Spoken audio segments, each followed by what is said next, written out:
1,60,000 লোককে একসঙ্গে পুড়িয়ে মারা হয়েছিল এই দ্বীপে। শোনা যায় আজও নাকি তারা ওখানেই থাকে। পৃথিবীতে অনেক সুন্দর আইল্যান্ড বা দ্বীপ রয়েছে যেখানে প্রতি বছর লক্ষ লক্ষ পর্যটক ঘুরতে যান, কিন্তু এই পৃথিবীতেই এমন অনেক আইল্যান্ড রয়েছে যেখানে আপনি চাইলেও যেতে পারবেন না, কারণ এই দেশে সরকার নিজেরা মনে করে যে ওই আইল্যান্ড অত্যন্ত ভয়ঙ্কর এবং সেখানে ভূতের গতিবিধি এবং সুপারন্যাচারাল কার্যকলাপ রয়েছে। যে দ্বীপটির কথা হচ্ছে সেই দ্বীপটি ইতালির অধীন পোভেগ্লিয়া আইল্যান্ড। তবে এই আইল্যান্ডের নাম প্রচলিতভাবে রাখা রয়েছে আইল্যান্ড অফ ডেথ। এই আইল্যান্ডে যাতায়াতের ওপর ইতালি সরকারের ব্যান রয়েছে, তাই আপনি চাইলেও যেতে পারবেন না। তবে আজকের এই ভিডিওতে সেই দ্বীপের সম্বন্ধে জানতে পারবেন। আপনার যদি ভূতের ঘটনা বা জায়গার ইতিহাস জানতে ইচ্ছা হয় তাহলে এই ভিডিওটা আপনারই জন্য। চেষ্টা করুন এই ভিডিওটা হেডফোন ব্যবহার করে শোনার, যাতে শোনার অনুভূতিটা একটু অন্যরকম হয়। ইউরোপের দেশ ইতালিতে রয়েছে এমনই এক রহস্যময় ভূতের দ্বীপ, যা নিয়ে প্রচলিত নানা রোমহর্ষক ঘটনা। রীতিমতো রূপকথার গল্পনা রয়েছে এই দ্বীপটি ঘিরে, কারণ এই দ্বীপ ঘিরে যত রহস্যময় কথা শোনা যায় সেগুলো কতটা সত্যি তার কোনো প্রমাণই নেই। এটি ইতালির শহর ভেনিস এবং লিডোর মধ্যে ভেনিস উপসাগরে অবস্থিত।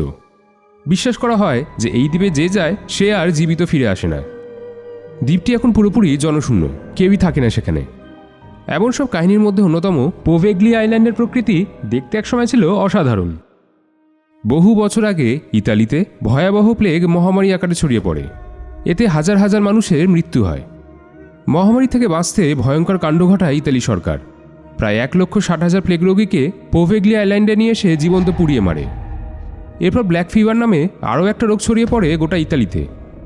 এই রোগেও প্রচুর সংখ্যক মানুষ প্রাণ হারিয়েছিলেন। কথিত আছে সেই সব মৃতদেহ এই দ্বীপেই সমাধিস্থ করা হয়েছিল। তারপর থেকে এই দ্বীপের আশেপাশের মানুষজন অদ্ভুত কিছু শব্দ শুনতে শুরু করেন।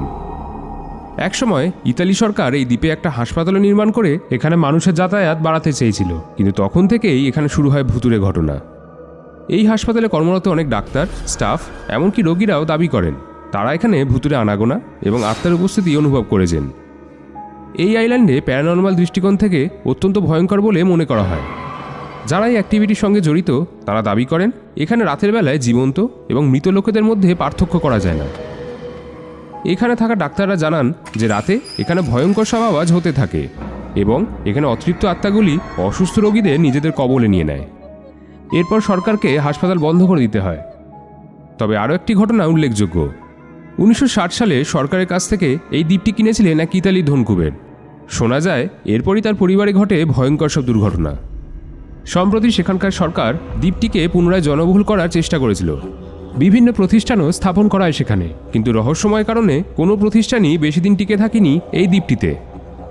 কোনো কাজই সঠিকভাবে সম্পন্ন হয় না সেখানে। ব্যাখ্যাতীত ঘটনা যে কারো বোঝার বাইরে। এমনকি স্থানীয় জেলেরা দ্বীপকে এড়িয়ে চলেন, কাছেই ঘেঁষেন না।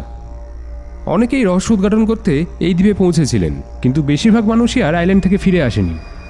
যে দু একজন লোক কোনো রকমে ফিরে আসতে পেরেছেন তারা শুধু এটুকুই বলেছেন যে এই আইল্যান্ড পৃথিবীর জীবন্ত নরক। এখানে কোনো মানুষ নিজের ইচ্ছায় যায়, কিন্তু সেখান থেকে ফেরা আত্মাদের মর্জি অনুযায়ী নির্ভর করে। সেই আত্মারাই যারা ওই আইল্যান্ডে বসবাস করছে। 18 একরের এই আইল্যান্ড ভুতুরে জায়গার লিস্টে পৃথিবী 3য় নম্বরে রাখা রয়েছে, যেখানে ইউরোপে নাম্বার 1 হন্টেড আইল্যান্ড হিসেবে একেই বলা হয়। এক ব্রিটিশ সরকারের অনুভবের ঘটনা প্রকাশ হয়েছে দ্য সান পত্রিকায়। একটি খবর অনুযায়ী সরকারের অনুমতি পাওয়ার পর 2 ব্রিটিশ সম্প্রতি আইল্যান্ডে গিয়েছিলেন। তারা এই আইল্যান্ডের কিছু ভিডিও এবং ছবিও শেয়ার করেছেন। তার মধ্যে ওই মেন্টাল হসপিটালে রাখা সমস্ত জিনিস দেখানো হয়। তারা জানিয়েছেন যে ওই আইল্যান্ডে যাওয়া বাস্তবে একটা ভয়ঙ্কর অনুভব ছিল।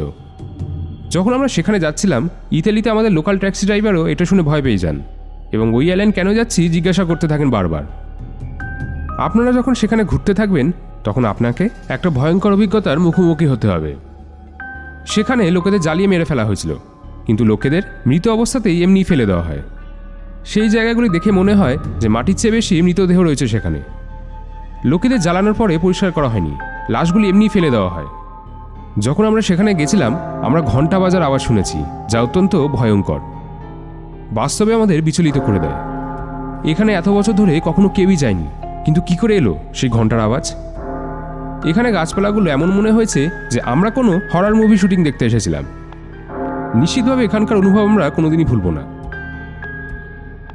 কেমন লাগলো আজকের এই ভিডিওটা জানাতে ভুলবেন না কমেন্ট করে। এই ধরনের নানা ঘটনা এবং তার ইতিহাস সম্বন্ধে জানতে চাইলে এই পেজটি ফলো করুন।